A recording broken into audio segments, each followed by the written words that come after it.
Good morning and welcome back to Brodeur on this fine Wednesday morning. We're on day 3 of week 3. So you've already done day 1 and you've already done day 2 for week 3 assignments hopefully. And now you're finally on day 3. So let's take a look at what day 3's question is. And I like today's question because you kind of get to find some items around your house. So day 3 asks us to look around your house and find 3 items that are either a cone, sphere, or a cylinder. And for credit, what you need to do is you need to write the name of the item that you found and then also find the volume. You got to write down the volume and see what each item's volume is. So let's take a look. These are the 3 items that I found right here in my house. So right here, I got a beautiful sweet peas can right here for my cylinder. I got a beautiful funnel that I am going to use as my cone. And then of course the one and only BB-8 right here for my sphere. So let me just remove BB-8's head. Now, don't worry if you're a little nervous. You know, there were no droids harmed in the making of this film. So, let's jump right here. I'm going to show you what we got to do first because let's go over to my whiteboard. If you look at this, I already got what I need. I got my formulas for cylinder, for cone, and sphere. And there's really only 2 things you need to find. You need to find your radius and your height for both. Except for sphere, you don't need the height, you just need radius. Now, the only problem is when you're measuring items, it's actually easier to find the diameter first and then cut that diameter in half to find the radius. So what I'm going to do is I'm going to measure the diameter, I'm going to measure the height, come over to my board, and then we'll find our radius in just a second. So let's take a look right here. I'm going to measure this beautiful sweet peas can. Now to find the diameter, the best thing to do is just kind of, see if you can find the middle part and just measure straight across. This looks like it's about 3 inches, so I'm going to say about 3 inches for my diameter for my can. Now for the height right here, I'm going to go straight up and down. This looks like it's roughly about 4.5 inches for the height, so I'll write that down for my height. Now here is my beautiful cone. Now cone, I'm going to do the same thing I did with the can. I'm just going to measure straight across right here. That looks like it also happens to be 3. Now I'm not saying all your cones and cylinders are going to match up. They just happen to match up for me for the diameter. Now with the height, it may be hard to kind of measure the height. Maybe not. Maybe you could go straight up and down and that gives you about 9 inches. If I turn this around right here for the camera, it gives you about 9 inches. But let's say you're having trouble with that.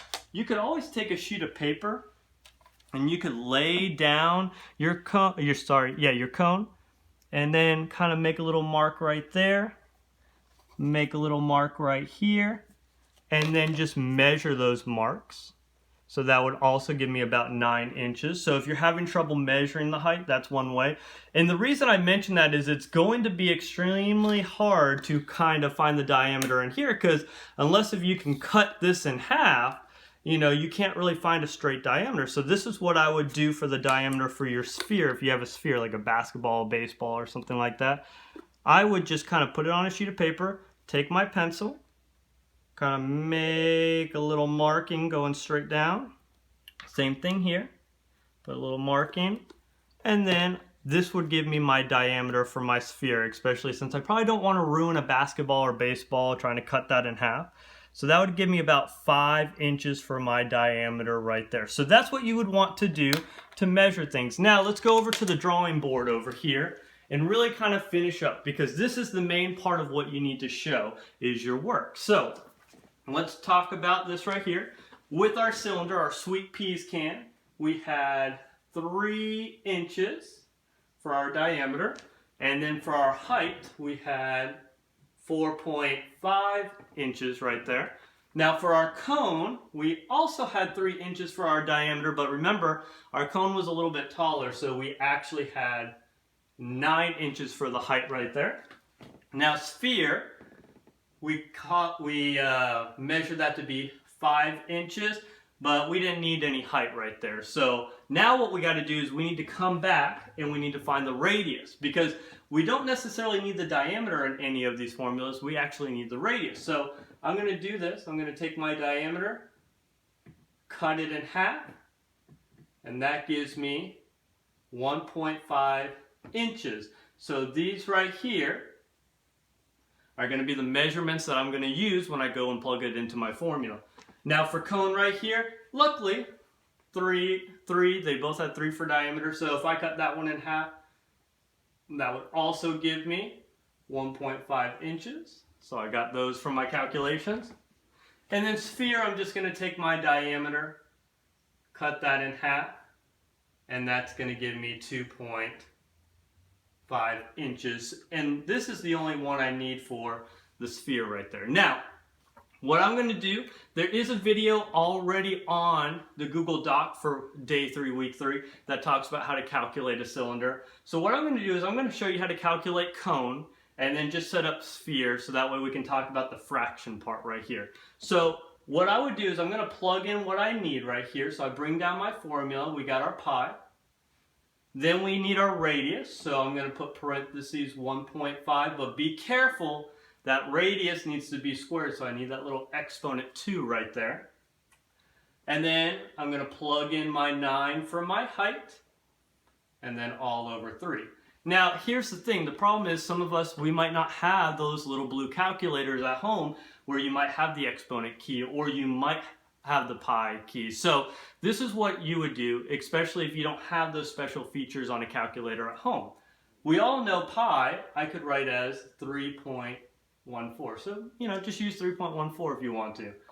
1.5 squared is really 1.5 multiplied to itself 2 times. And hopefully you remember that from day 1 assignment when you're dealing with perfect squares.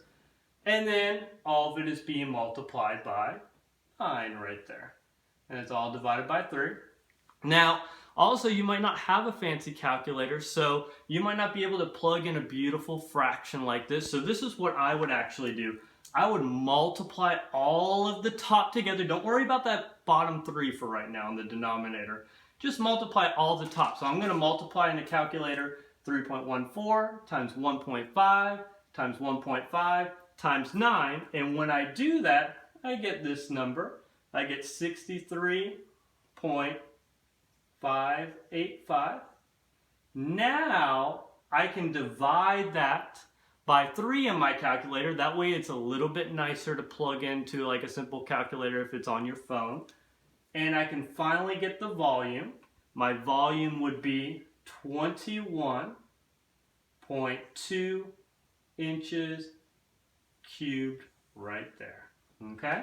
And that's pretty much how I would deal with this part, especially with that divide by 3. Just plug in all the top, get an answer, then divide that answer by 3. That will hopefully work a little bit easier for you, especially if you don't have a fancy calculator at home. Now the last part, I'm just going to show you how to set up the sphere one, and then you guys can go and try to tackle these 3 in your own home. What I would do is I would set this up. You get 4. Now if you don't have a fancy calculator, your pi right here is 3.14. Now my radius was 2.5. So if you don't have a fancy calculator, that's just 2.5 multiplied to itself 3 times because it's 2.5 cubed. And then divided by 3. So you would multiply all that top together and then divide by 3 at the end. So hopefully this kind of shows you exactly what you need to do for day 3 of week 3. Again, what you would want to do is show me your work, show me what your volume was and all that stuff. Make sure you got your units like inches cubed for volume. Okay, but let me know if you got any questions. I hope this really helps kind of explain everything, but I'm always here for you guys. So until next time, Brodeur out. Peace.